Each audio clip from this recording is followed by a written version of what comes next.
Hi everyone, Shawn from Ecivda, answering some questions today for our Ecivda YouTube channel in our Explain This series. This week we had a very good opportunity speaking to a new business owner who was asking us the question on should I incorporate?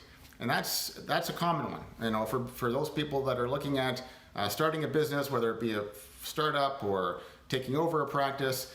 The questions we're often asked is should I leave it the way it is, where I'm self-proprietor, I own it myself, or do I go through the extra steps of being an incorporation? And I think the answer to that question is easy. We have to look at a few of the concerns that the person might have.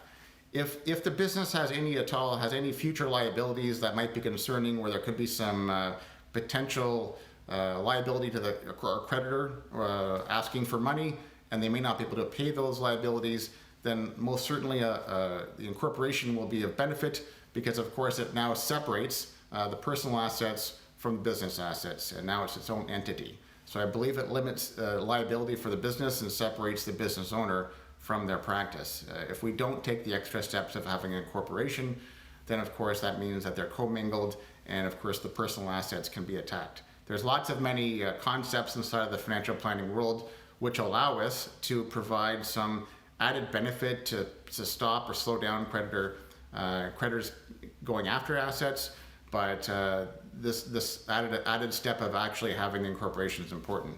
As a financial planner, we often see this early on in a lot of new businesses. Sometimes we get the clients coming in maybe at year 2 or year 3, where they've now accumulated some assets, are able to provide some good income to themselves. Now they've taken the extra step to come in and say, hey, I wouldn't mind doing some planning. What do you see?